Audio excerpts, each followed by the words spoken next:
Hey, good morning, Amy. Hi, Yvette. Hello, hello. Welcome, welcome, welcome. Good morning. Good morning, John. Hope you're doing all right. Good morning, Kristen. Hope things are well. Hi, Robin Carden. I'm so glad you're here.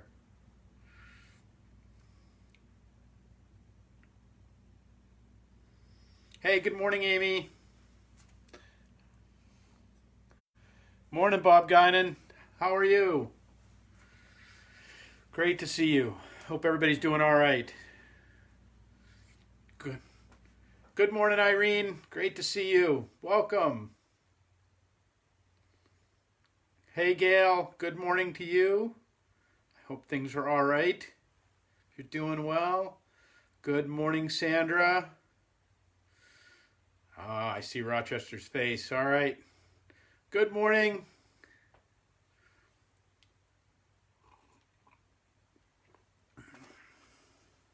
Good morning, everyone. How are you?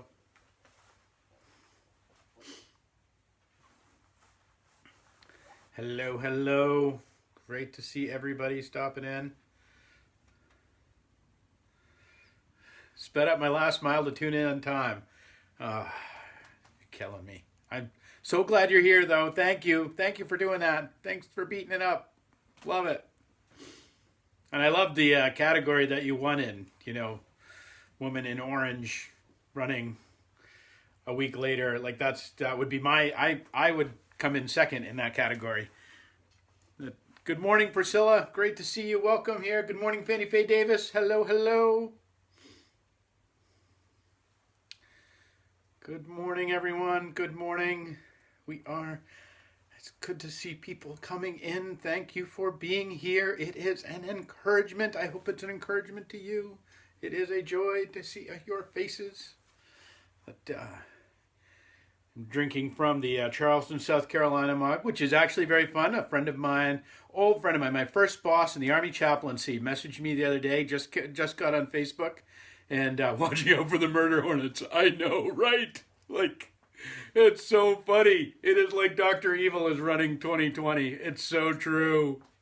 Oh, you have to laugh if you can't laugh at this point. Good morning, Cecile. Great to see you. Yes, it was great to see. My old boss stopped in this morning and messaged me, which was just such a Patrick Applegate. He's a faithful Lutheran, great guy and a good servant. He's really terrific. So, good morning, Linda. Great to see you here. Welcome, Linda. Welcome, welcome. I know. It's actually one of the reasons I picked it. It's this morning because it was I needed a little extra kind of to get me going. So I'm leaving this game of Jumanji. It's so true. It's so true. Somebody roll the dice. So good.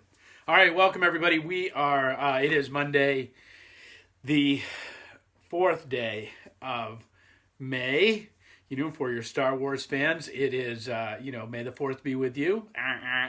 So that's actually for Robin because it's a pun and because it's the lowest form of humor and her most favorite. I just couldn't resist. But good morning. It's a beautiful day. Yes, there's beauty in it for sure.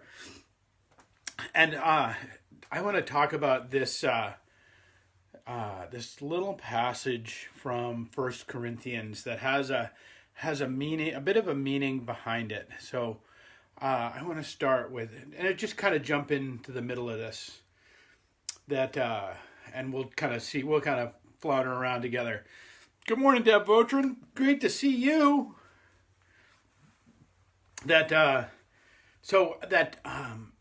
Because what I want to talk about this morning is just this notion of ever forward, of moving forward. And it starts this.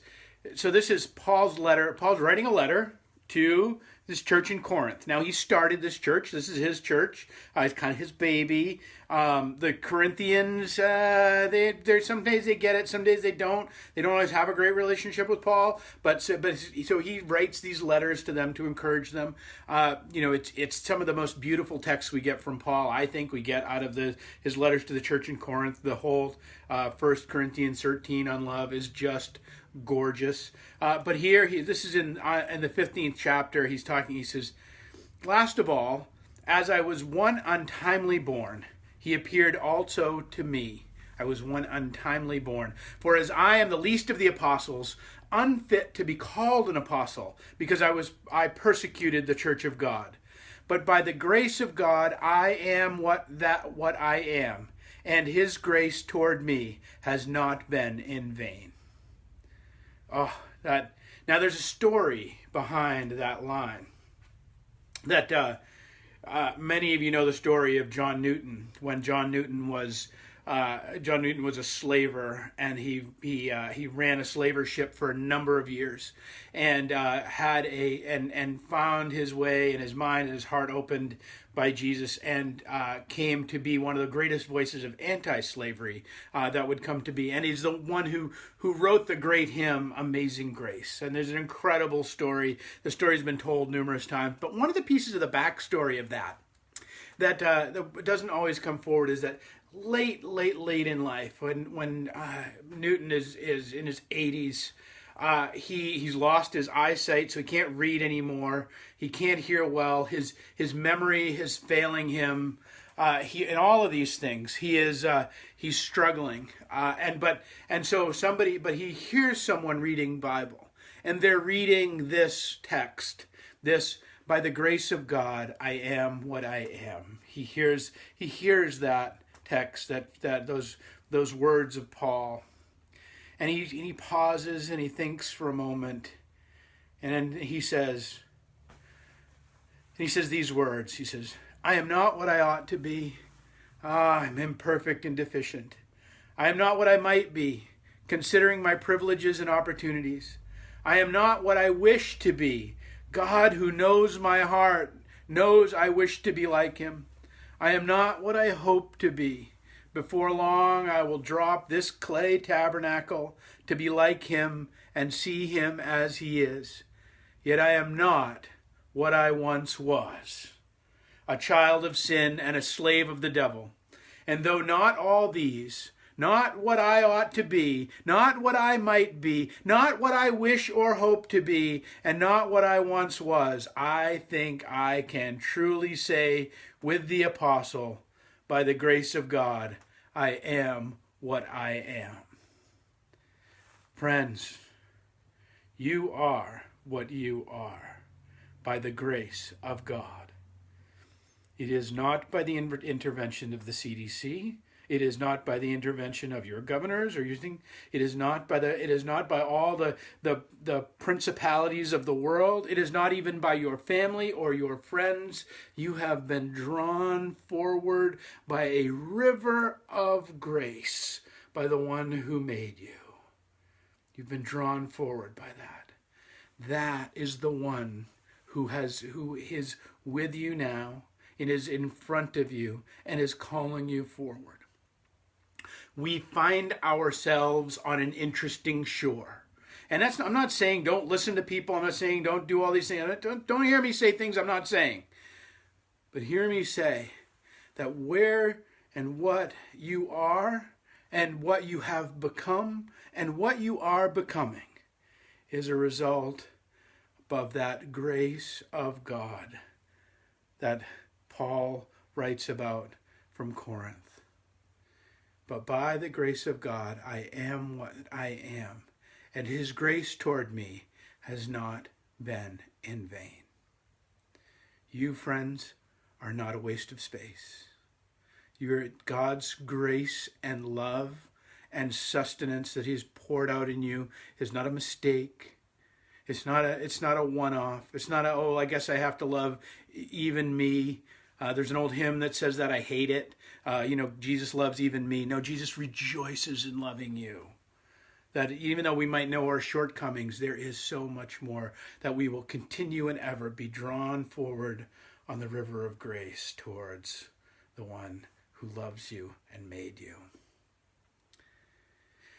When Cortez came to the New World, he was met by thousands of the population there. And there were 100 and some odd of him and his crew. And he looked at the thousands assembled. And he looked at his men who had been beleaguered and bedraggled by the journey that had been on. And later that night they went back to their camp, and he set fire to the ships.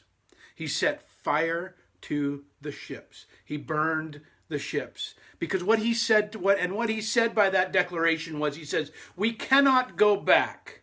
We cannot return where we came from. Though our hearts may be filled with fear, though we may be worried, we will go forward into this new land in which we've encountered ourselves, and we will declare ourselves in this world. Friends, you are what you are, and your grace towards you has not been in vain by God.